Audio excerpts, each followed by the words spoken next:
Oakley dokely do, Folkaroonies. Welcome back to the Bar Talk podcast right here, wherever you get your podcasts. Still listening via the live stream on AMR, if it be Wednesday night. If not, well, you know what?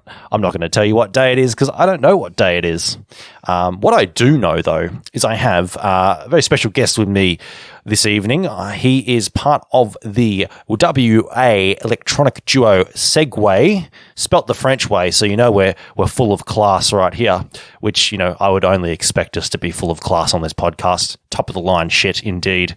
They've just come out with their EP, I Get It, and I'm so happy to get on the line with me right now. The I guess you can call it the nerve center, the brain, the genius behind that project, Mr. Jeremy. Jeremy, my friend, how are you? I am good, thank you. How are you? That's all right. I hope that intro was not too shit. It was. That was great. That was top intro. Thank you very much. We'll keep things, keep things French and classy. Sacre bleu, adoua, or whatever they say, and ooh la la. It's good to have you on this fine evening. How's things over there in Perth at the moment? Yeah, things are good. Sort of getting back into the swing of things. Yes. Things I'm are so quite jealous of just everybody outside of the state right now because they're like, oh, you had my launch show at this place the other week. And I go, oh, God. I was like, again, withdrawal symptoms showing again. I feel like I'm a junkie. I'm a live music junkie. And it's like... Yeah, I didn't actually realize how much I'd miss it when it sort of... Because we sort of... Venues closed for a bit here as well. And at the time, I was like, oh, cool. I'm kind of enjoying this break. Even though the circumstances were horrible, I was like, I'm enjoying this break from going to gigs. But then when it came back, it was real nice to be at shows.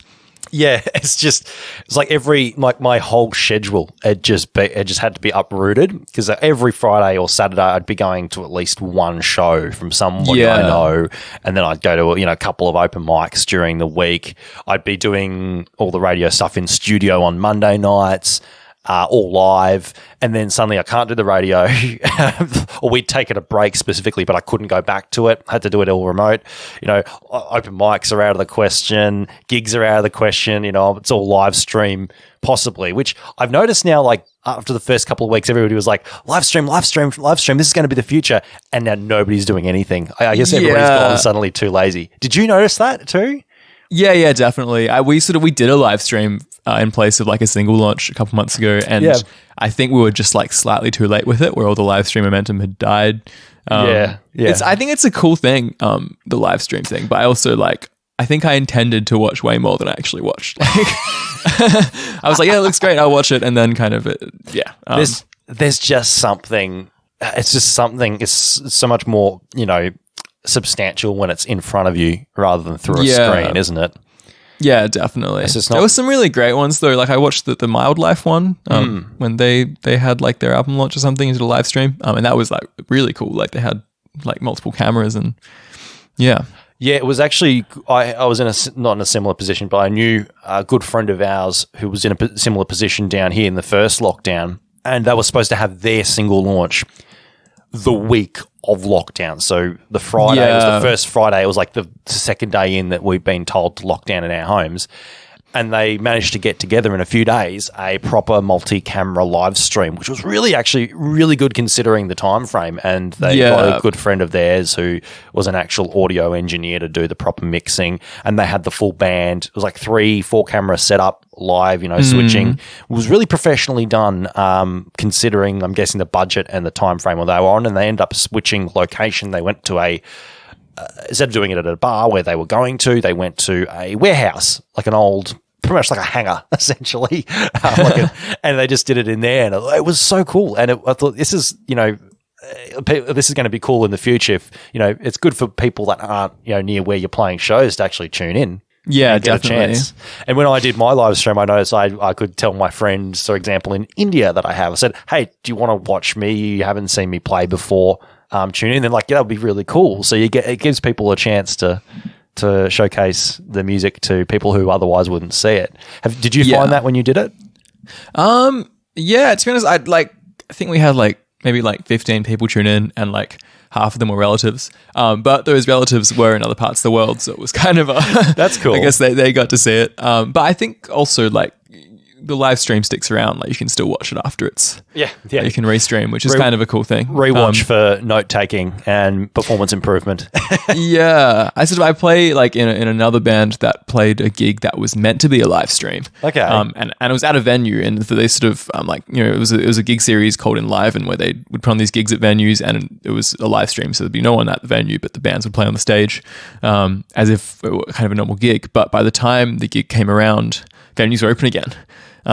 So we kind of had both, like they live streamed these shows, but but the venues were packed because it was the first few shows that were happening. Yeah, like after sort of our not quite lockdown, but after sort of our venues had been shut for a bit. And it was sick. Like it was like kind of best of both worlds. Like the venue sold out and live stream was up. Like yeah. Now you've got, actually speaking of live shows, let's quickly talk about it. We'll come back to it, but you do actually have, is it going to be your first live show since lockdown ended, or? Yeah, it's our first Segue show since this Friday, I believe. I think this Saturday. Sorry. My apologies. Don't show up to the place on Friday, guys. They may not be playing. Unless you demand, unless you riot in the streets, I'm sure they can do a double show. Wink, wink.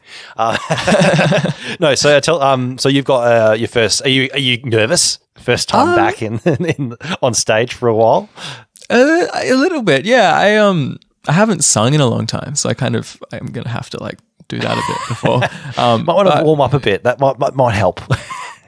I think so, but yeah, I think it'll be okay. It's quite like we're doing it in this kind of like sort of small like gallery space. It's like quite like DIY, like it's sort of just set up a PA, and I kind of like that. Like I feel like it's less pressure than playing at like a bar or something where there's like a stage, and like I don't know, I kind of like it when it's a bit like we're kind of going to do our own sound sort of thing, and like it'll be a bit, I don't know. Do you prefer settings? Do you prefer settings that are a bit more intimate when you're performing? Yeah, definitely. What we played a gig in.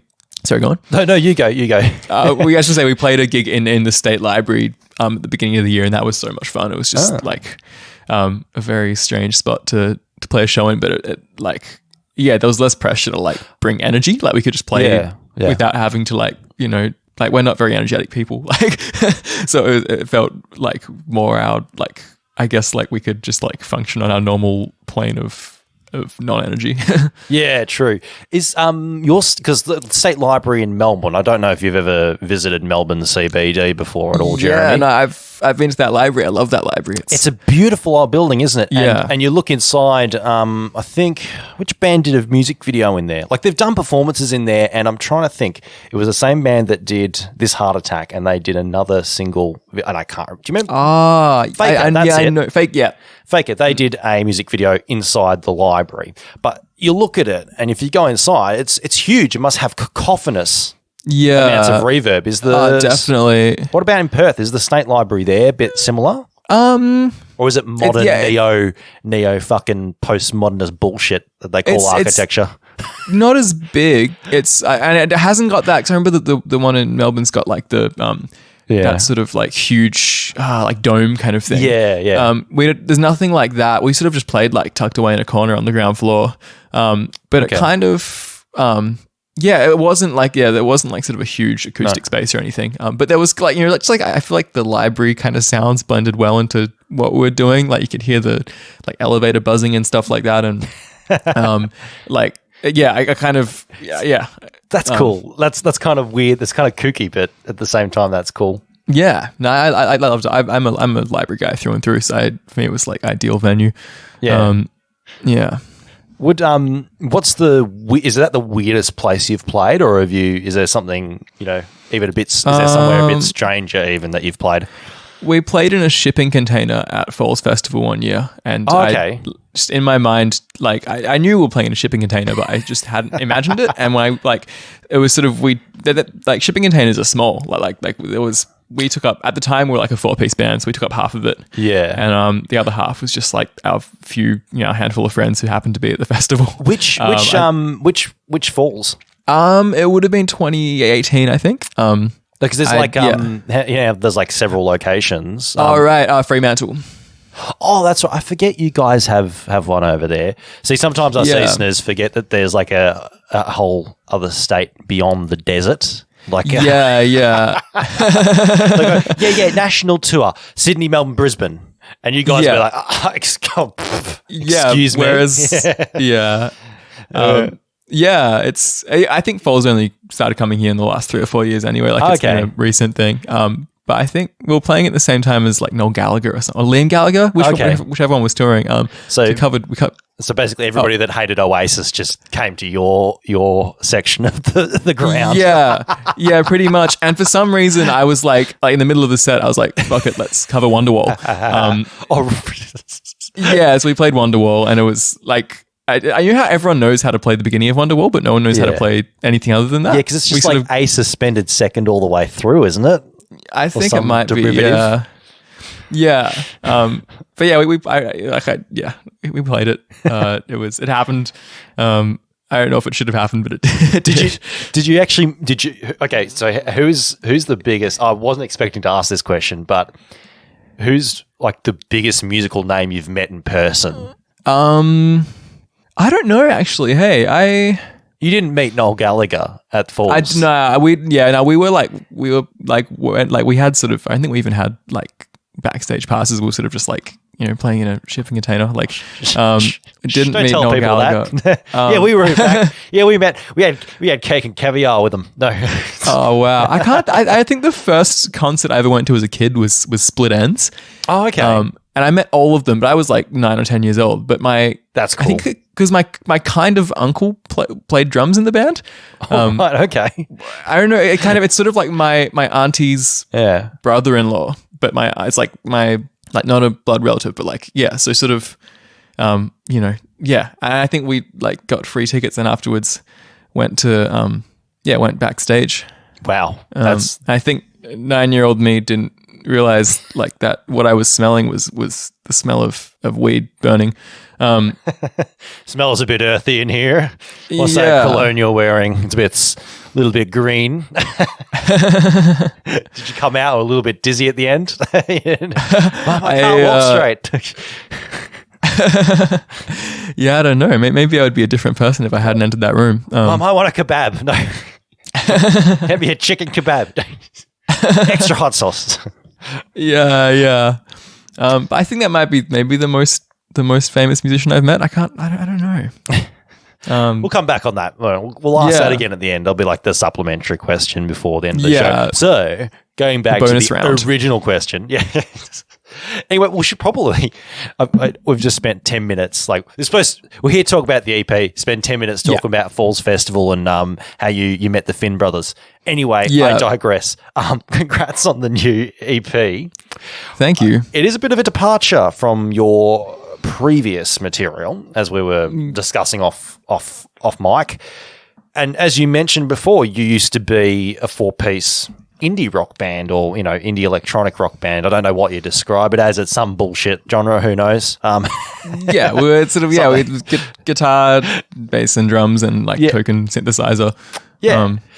So tell me, like, how do you go from that more, conventional 4-piece structure to a 2-piece, dabbling in that electronic 80s minimalist style? What happens? Like, what triggers that? I think it would have like started, I guess, like when we first started the band, it was sort of like kind of a home recording project for me. Like we sort of had the band together, but my intention was to record music at home, and to do that I had to learn how to record and mix music. And so I sort of gradually did that over the first 2 EPs we put out, and then like the album. And while I was doing that, I sort of like was gradually chipping away at an arts degree, and sort of majoring in English, but university I'm at brought in this new degree, like a major in like electronic music and sound design. And I'd started doing some of those units just as broadening units, and then realized that I had enough units left in my degree to do that as a second major. And so I sort of, I've been sort of studying that at uni, studying a sort of sound design and like electronic music for the last like 4 years or so. And that's, I guess, like for me personally, like it sort of was just a gradual, I just became more interested in electronic music. And even like this, I guess what we've released now I don't know if I'd call it electronic music because it's still It's still got that pop and indie element to it, doesn't it? Yeah, They're still I think very it's conventional songs, like in terms of pop structure. Yeah. So I still wouldn't call it like it's not like Ortega, like it's not. But it's I think for me, like I just became more and more interested in from recording stuff at home, more interested in music technology and sound and using sound. I think when we started the band, I was just writing songs and it was all about chords and melody and lyrics and stuff. And for my focus just gradually shifted towards sound and mood and atmosphere and stuff like that.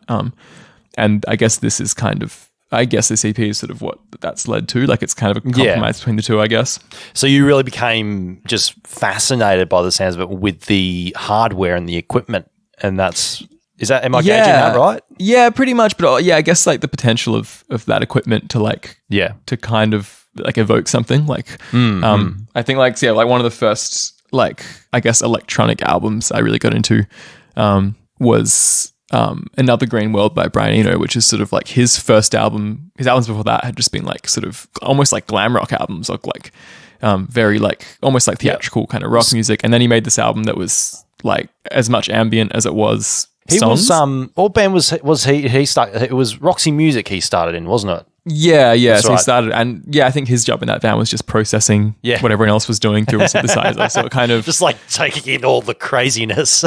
Which is sick. Like I think that's kind of like a cool. I guess the only other kind of music that really happens in like a band context before that, or even now, is like dub. I guess where you sort of have someone playing like an effects processor as an instrument. It's a cool thing. So you mentioned dubstep and that. I noticed it was always like a joke genre. Like it's always had the impression of it being a joke genre. People never really took it seriously. But are you one of those people that really appreciates that particular style and go, no, there was something here? I meant like sort of like dub, like reggae kind of dub. But with dubstep, I don't know. I always kind of thought of it as like, I guess like Skrillex is what I think of, and I immediately kind of think meme. I think most people do, and then they look at him and go like, "Oh my god, why would you shave your head like that?" Yeah, but I think there was like a history of it being different before that. Like I think there were like I think particularly in the UK there was it wasn't as much of like a gimmick thing before that. Yeah. Like the old UK club scene of the 90s. Yeah, like that would have been a hectic world to grow up in. Oh yeah, definitely. It would have made some tough nuts. Definitely. What is actually speaking of the scene and that, have you become fully immersed in the local electronic scene there in Perth? And I guess what is it like if you know? It's not really. It's kind of a weird one because I guess the Perth music scene is so small that there's naturally like kind of an intersection between like different parts of it, but I don't know. We're definitely not in like that kind of like club scene of like electronic musicians. Like we're not really making club music. And even like sort of the electronic music I make outside of Segue is more like ambient music. So it's not really made for like live performance. So I guess, I don't know. We're not sort of, I enjoy going to the club and I like, enjoy like, I guess that kind of music in that setting. But we're not really part of that world, I guess. But there's more and more like bands in Perth are becoming like interested by synthesizers and stuff, which is a weird thing because they've been around for so long. Like it's not really a new thing, but you guys have always been a bit late on every trend. I forgive you on this. Well, I guess we had the whole psychedelic rock thing a few years ago, and I guess it kind of comes quite naturally out of that people are going to be interested in like, you know, bits of equipment that make funny sounds. So does Perth end up having this thing go on with the bands there that you guys tend to do your own thing? Like this trend will start and it'll be totally different to what the rest of the country is doing. Is that what happens? I actually don't know. Hey, like I think it's quite aligned with what's happening in other states. I think so. I might have to look out for that because I don't know. I've never been to Perth, and it's certainly somewhere I do want to go and hopefully play as well. Because you guys do have every person we interviewed from WA is really supportive of their hometown, and it's a small but tight knit community. Same with most of the cities around Australia. Actually, I know we trumpet ourselves a little bit too much down here, but we do love you, and we do love seeing bands from the other parts of the country come down and play. Have you guys played much out of Perth and WA? we never play out of WA. Okay. We've sort of yeah. Will the plan be to do a bit of that once everything opens up? Yeah, I'd love to, especially now that sort of we've got a set together and it's just the two of us. It'd be so much easier and cheaper to tour that way. Like we could, because I think the biggest problem with touring from Perth is just the cost of it. It costs so much to get over east. But once you're there, it's like you can, like, I'd love to go to Hobart actually. And I think like if we're going to Melbourne to play shows, it's not that difficult or not that expensive to go to Tassie as well. I've heard that Tassie, and I don't know, they've got a couple of really good, I'm trying to think, do you know Chase City? Because they do a bit of electronic stuff and they're like an indie band, but they're more that conventional setup. We've featured them on the show. They're really cool. They're from Hobart. Yeah. There's not a huge amount of bands that come out of there, but ones that do, and it's a cool music scene. They have I think they have a big folk scene down in Hobart, which makes sense. But I can see that. But they do really. I've had one or two of my friends go down. It's not really on people's maps. Not really a point of go. We'll do a tour around. We'll go around and travel. Oh, we'll play in Hobart. It's not really on people's usually at the forefront of people's preferred lists of places to go. But I do encourage people to think about it because apparently the people in Hobart are very supportive and they really, really like people coming down to play. So I imagine they would be very supportive of people coming all the way from WA, definitely. I think. Yeah, it is. It's a really cool city. Like I sort of went there like for the Mona FOMO Festival once, and just seemed like a real, I don't know, like just very like relaxed kind of place. So this really cool band called All the Weathers. Kind of like post-punk kind of vibe. That was sick. Cool. We'll be going to a break real shortly, and hopefully we'll get actually into chatting more about how you actually made the album, because I really want to, or the EP to be precise, I want to go into that process, because it certainly sounds interesting with the type of music that's come out of it. But before we do, we're going to play one of the songs off it, if I remember correctly, and I didn't write it down. What was I going to? We're going to play. That's right. We're going to play Two Things. So Two Things was it the first single off the album? Yeah, first single. Yeah. I really like this one. I do really appreciate when I hear a bit of 7/8 time and integrated in the way. I didn't notice it. I only noticed it on the second listen. So cool. 7/8 time is well integrated and really smartly done when you don't notice it the first time you listen to it. Because some songs, it's like, I'm going to be fancy and prog, and it's so obvious. Like and you can tell that there's like a certain skill level you've got to have it playing odd time signatures to go. No, it flows so well you don't really notice until like for example, I Love Rock and Roll by Joan Jett. Yes, heard that for years. Did not realize it was 7/8 time. Heard it the other day in a shell or in a survey. It's like the fuck? It's 7/8 time. Joan, you've been lying to me for years. No, it's like I've heard that song for decades, literally. It's been out for like 50 years. Only just noticed. For some reason, that crossed my mind in the last week or two as well with that song. I don't know why. I think it came on the radio at some point, but I was like, oh shit, like this is this is in 7. Exactly. Let's. How did the song come? How did this song come about? I guess this one. Quickly. For some reason, like the sort of like electric piano bit and the bass and the drums I just had in my head for weeks. I don't know where it came from, but I could just hear this loop. And initially I was like, this is annoying and incessant and could never be an actual piece of music. And I think in an attempt to like get it out, I would like actually out of my head, I was like, I'm just going to record those parts. And so I recorded like drums, bass and electric piano. And then I think I gradually just added bits of synth and did like an arrangement, and then came home. I think I had a beer with my dad and came home afterwards, and I was like, had a couple of pints and feeling some type of way, and just kind of got a mic out and started like walking around the room and singing. It's such a happy melody too, that synth line. It's like I haven't heard like a happy melody, like a melody this happy like in ages. I can't remember. Like everybody's putting out sad shit. It's as if it's a shit year. But here you are, it's like da, da, da, da. It's like it's just. It puts a smile on your face when you listen to it, and I was just bouncing around when I was walking earlier listening to it. So it's a cool melody. I like it. We need more happy melodies. It's I guess like the rest of the EP is nothing like that. Yeah, I noticed. It's sad as hell. But yeah, it's probably the like happiest thing we've made, I think. No, that's cool. Well, let's play it. Let's not waste any more time. Here it is. Two Things with a numeral 2 by Segue. Yes. That was actually a concerted decision, but pulling a Prince, I see. No, cool. Let's hear. Here it is. Two Things off the brand new EP by Segue. I get it. We'll be back soon with more chatting with Jeremy. Please stay on the line and do not go anywhere. Ooh, yeah. How about that, folks? That was Two Things, a previous single by the good folks from Segue, off their brand new EP. I get it. Only been out for a few days too, so freshity fresh. It doesn't get fresher than that. If it was any fresher, it'd still be in the ground, isn't that right, Jeremy?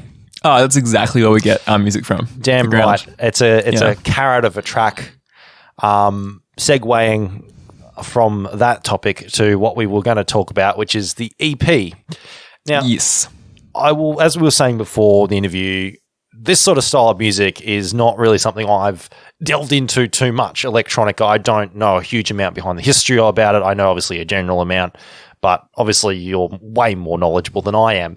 So what I want to know is, I guess, what's the process in putting together a project like this? Because, with something like a band, as you well know, you go in, everybody has their pieces. They've either arranged it themselves or the main songwriters put it together and arranged it. And then they all come into the studio or wherever and they lay down the tracks, multi-track if need be, add the post, master it, mix it, whatever, put it out, and there it's done.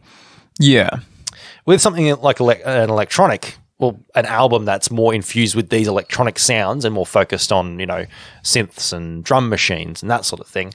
How does that recording process differ? Well, I guess like the line between like a demo and a recording isn't really there. Like I'll start writing the track usually like in Ableton's, like in the DAW I'm using, and then that session, like I might save a different version of it, but that will end up being like the final like thing. In this instance, it was like we had someone else mix the record, so that was like the final, I guess it became the final version of the unmixed song. But yeah, so it's kind of like and we're still changing stuff like really far into the process. Like sort of at any moment you can adjust any sort of any part of the track on any kind of I don't know, I guess level that we can sort of, at any moment like manipulate the whole structure of the song, but also we can manipulate the tiniest little fragment of sound. Yeah, so it's time dilation. Is that right? Yeah. Yeah. So it's kind of, I don't know, like I think for a couple of the songs, we sort of, I at least thought we were finished with them, but then, I'd go and do the final thing, which would be recording vocals. And after that, reshape the whole arrangement around that vocal track. Yeah. So then are you doing, because I mean, even with the vocals, like were they largely first take done, or like other types of recording, did you end up doing demo tracks first, then redubbing it later with the final version? There was definitely demo takes in there, but I'm really, I hate recording vocals, and I like, for me it's such a like just like a really brutal process of like doing stuff, deleting it, and every take that ends up on the record will be like really heavily manipulated. Like I'll sort of like mangle like 10 takes together and like cut them down to the syllable to get like the right word for each bit, and it's kind of, I don't know, like I'm never just like one take and leave it. But having said that, I find that the first take is always the best one.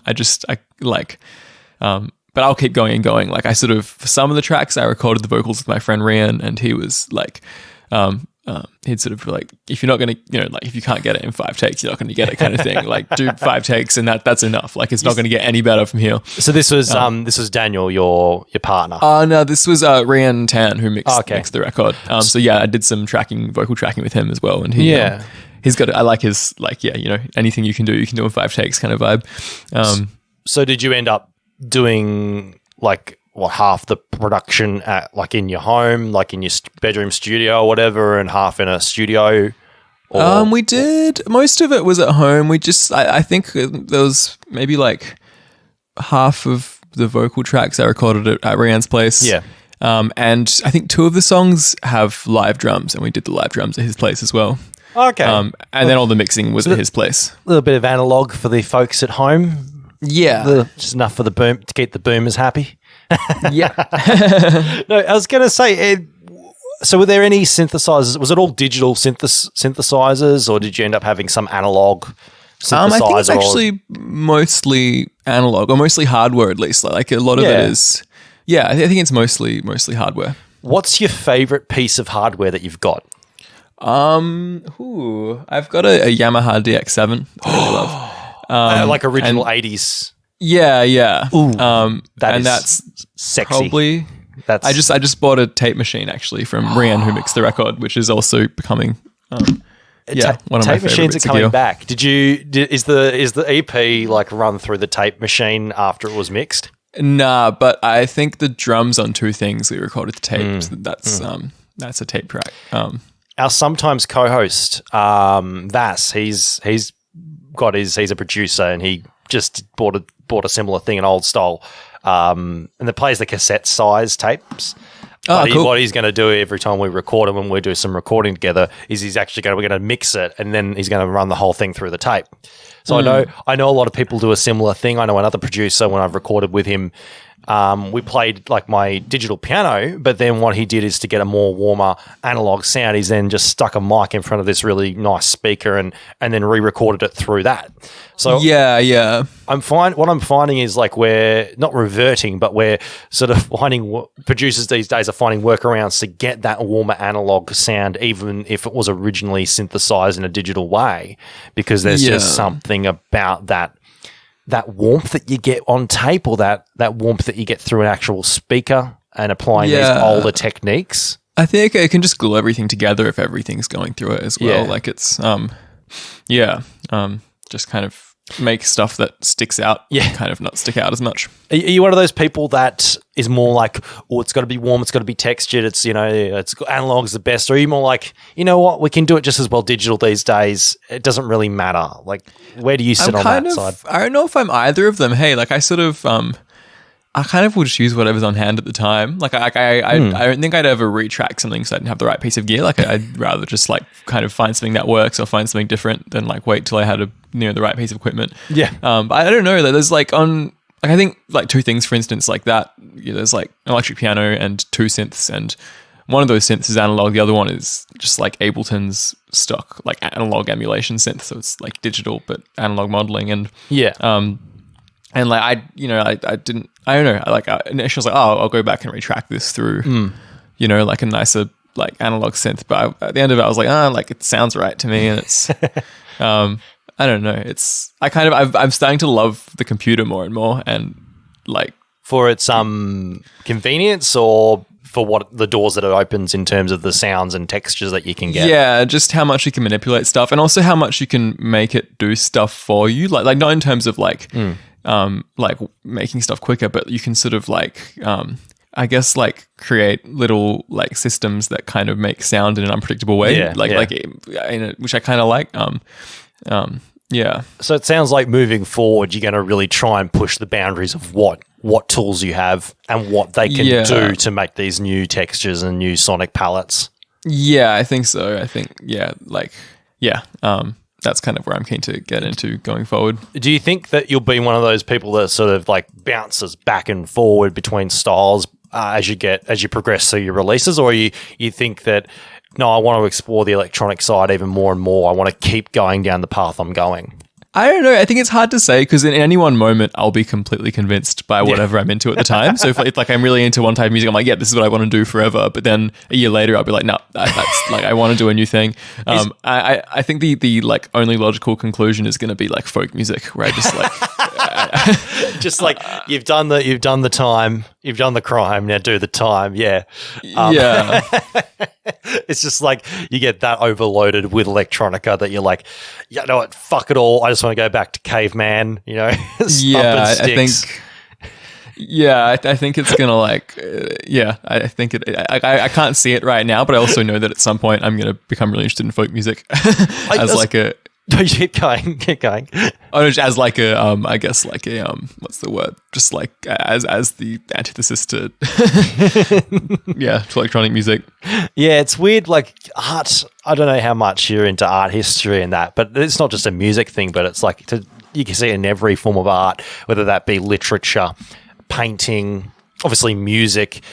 Movies, like whatever art form you so pick, there's always that sort of wild swing that happens over generations. Like one generation will go, this is new, this is something we've never tried before, and then the next generation will have a reaction to that. Like it's the classic, you're listening to the Beatles. Ooh, that's so yesterday. Pun not intended. Yeah, I was going to say that's... But you know what I mean? Like, and then they'll do something that's like totally different in rebellion to that, and that's where you get the new style. And then it'll be like the next generation will go, no, we really like that, you know? Like my parents hated it, so therefore I like what happened before that, which is where you get like that 30-year cycle. Like the 80s is back, which your EP is evident of. And then like, you know, I'm seeing a lot of younger artists that are just coming out of school are trying to emulate what Britney Spears did. Yeah, because we're nearly again at that 30-year cycle with the late 90s, early 2000s. Like, yeah, I'm excited for that. Hey, I think like there was so much good like R&B and that kind of stuff. I remember like as a kid like watching video hits. But that sort time. And the sort of synth sounds that were popular back then are sort of like the pop with the drier percussion, but those weird sort of textured synths are coming back again. Which is kind of weird to think that, but it's inevitable. Like we will have those cycles. So yeah, it's sort of interesting to see you say that, and that you probably will go to like some anarcho-primitiveness folk album at some point, and you know the critics will laud it, but you'll probably piss off all your existing fans. Yeah, I think so. I think like sort of like being wholesome is back in, like, which is I think like a bit of like an antidote to like the whole like, you know, like 2000s like indie rock bad boy thing, which kind of I guess like, you know, like bands like The Strokes and stuff were kind of the last like the last of that like breed of just like kind of I guess like break the rules. Well, I mean, you think rap, like think, you know, Biggie, Kanye, like, and then I'm thinking fucking Pusha T or whatever his name was. Like they were all very much. You're right, and you're right. Even with rap and that, it's more like, you know, I'm opening up. I'm sad. I'm depressed. I take Xanax all day. Like it's just. But you're right. Like it does swing wildly, even in emotions. So that's it's cool to see that play out even within your own career. I was going to say, what if on the next album or the next release, is there an instrument or a type of style that you'd really like to sort of delve into? That you haven't yet, I suppose. It's weird because we've got like, I think there's like maybe 4 or 5 songs on my hard drive that I'm working on at the moment, which probably will be the next or like the start of the next release.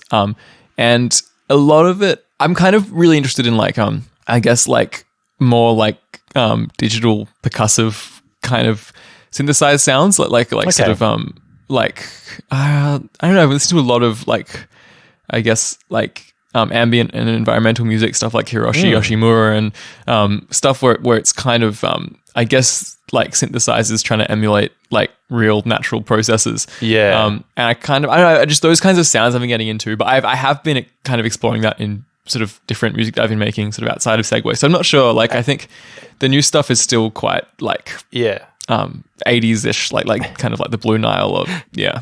I was going to say, speaking of Japanese and ambient sounds, have you ever had the pleasure of listening to a Japanese steel drum performer live?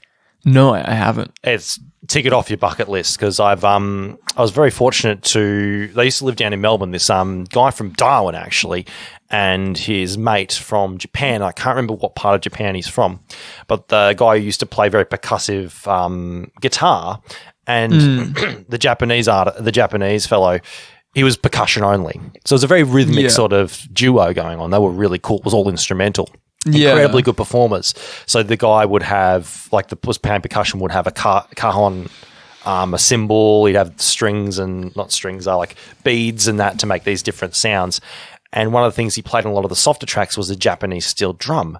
And holy shit, the sound that you get out of it is so ethereal and atmospheric and almost spiritual in a sense that they just sound like it sounds synthetic in a way, but it's so natural and beautiful at the same time. So yeah, it's such a cool sound to explore, but one of the many that I'm sure Japan offers in terms of their music, because it's a totally different culture in terms of and that of course influences, I guess, what instruments you get out of it. Yeah, definitely. Yeah, but it's just one example of it. Like you mentioned Japanese artists, and I thought, Japanese steel drum is a beautiful instrument to hear play live. Yeah. I guess there was a time where, like, particularly with like sort of FM synthesis, where people were trying to like recreate those sounds digitally, which I think is a cool. I don't know, and ended up kind of creating a bunch of other cool sounds. We were mentioning before about traveling around and that. Is there one particular city or one place you would love to go and visit and play in? Like if money were not a factor. If money wasn't a factor, I don't know. Hey, like what's the bucket list place you'd love to play in? I called you out, haven't I? Yeah, like I guess like the answer I don't want to give but want to give is Berlin. That's fair enough, because Berlin does have a big ambient scene. It used does. Yeah, I think it's just there's so much like history there and so much cool music history there. And it's just like such a cool city. I'd kind of I'd like to play a show there. I went to like a really cool show there once that was like I forgot the band's name. It was sort of like this kind of like new wave synth pop duo from Copenhagen. Yeah. And it was just like the smallest room ever. And there was like 100 people crammed into it, and like it was the kind of thing that like wouldn't be legal here, like just because we have like OHS and stuff like that. Like there was extension cords just like dangling from the ceiling. It was like, and outside it was like 5 degrees, and inside it was boiling because it was just like and that was just a really cool like kind of I don't know, like. It was It's fun. European.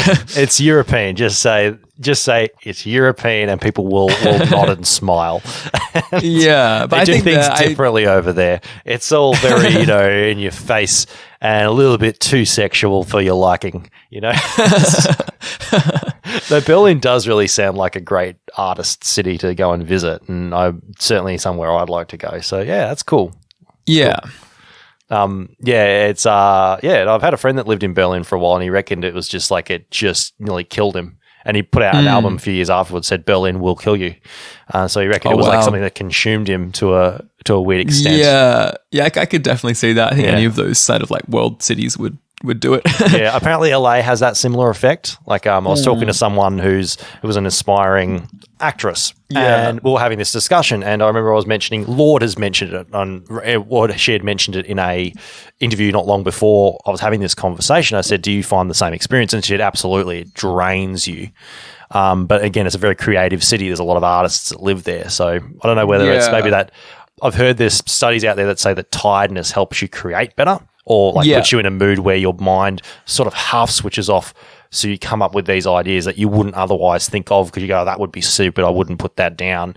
But when you're half tired, I think the idea is that your brain goes or whatever, and you put it down, and it's something that would not be otherwise put down on paper, if that makes sense. Yeah, definitely. Yeah, totally. Are you one of those people that works better when late at night, or are you like a morning person? Get up, have me morning espresso, and straight to work. I'm kind of like not either. Hey, like I can do both depending on what I need to do, I guess. Like I do like working at night.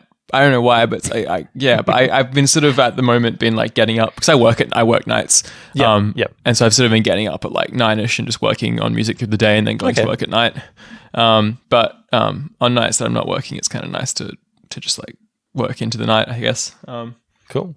Do you find that what you put out on paper or what you write at different times of the day is affected by the fact that you're writing it in the middle of the night or in the morning? I don't know. Hey, I'd like. So it's not. I guess again, I probably thrown you off here, but No, it's all good. I think so. I'll be working on like one thing across both. Like sort of, I'll usually be working on one track for like a while. So like something might come out of both working in the day and working in the night. Usually if I'm working something at night and think it's great, I wake up in the morning and think it sucks. But yeah, so I don't know. Fair enough. That's good enough for me. We'll talk. We'll go to the next song real quick in a moment. But before I do, we mentioned before, as I said, you've got your show this Friday. Please tell people about it so that they know where to go if they're in the area. So we're playing a show at Pigmelon I think it's in Perth, like the city technically. Don't tell me you don't know where the venue is. You might want to look that up before. I know where Friday. it is. It's I couldn't give you an exact address off the top of my head, but it's Pigmelon, like little nice gallery space. Cool. At 7:00. I think gigs running 7 to 10 p.m. It's an early one. With our friends Lana Rothney and Great Statue. Nice. Enjoy the ability to go out. Please do. Thank you. Yeah. Have several beers for me, please. Whatever you guys drink over there, or little creatures or whatever it is. Matilda Bay. I don't think I've had either one of those in a long time, but I think we're gonna really enjoy that first pint. We're gonna really, really enjoy it. I'm gonna savor that shit. Yeah. Definitely. I normally wouldn't go for the expensive beer, but I'm going to go for the full, the double porter. Thank you. Do it. Yeah. I'm here for it. Whenever that is, I'll be thinking of you too. Jeremy, how does that sound? Yeah, it sounds perfect. Okay. Please tell us where we can find the EP as well. And of course, all your socials too. EP's on Bandcamp, which is like, in my opinion, the best form of music sharing. It's also on Spotify and whatnot. We've got all the regulars. All the regulars. We've got a very small run of cassette tapes that can be ordered through Bandcamp. You really are a tape fanatic. Yes, I like tape. What's the appeal with cassette? What makes you go for that? I like how small they are. I don't know. It's something about, for me, it's like, I think almost my favorite format of music to own. I actually can't justify it like rationally, but I just like it's them. Nostalgia. let's not bullshit around or beat around the bush. It's nostalgia. You grew up with the CD cassettes in the car. Your mum had the portable tape deck. You're trying to be 80s. Yeah, of course. I get it. It's all good. Yeah, it's a vibe. Yeah. So people do buy them? Yeah, we've never gotten any large runs of them. Like we sort of, we'll get like maybe 10, 15 or whatever and just sell them to friends.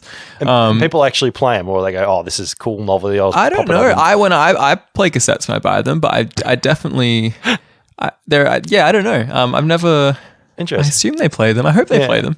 Yeah, because usually we talk about it and then I'll bring up and think, are you doing CD run? I'm like, no, vinyl. Oh, no, I haven't got it in hard form. What about cassette? Do cassette. And it's sort of laughed off. But no, there is still, it's cool to know there is that appeal to that format. Well, it's cheap to manufacture, and I think it's a great way to collect local music, because I think ordering a cassette from another country is too expensive. Like the postage is more than the actual tape. Yeah. But it's a good way to like most of my cassette collection is local bands, because it's like you buy it at a show or you buy it on Bandcamp and there's like $2 postage, and this must be a Perth thing. I don't know any Melbourne bands that do cassettes, and again, I might be wrong. It probably is.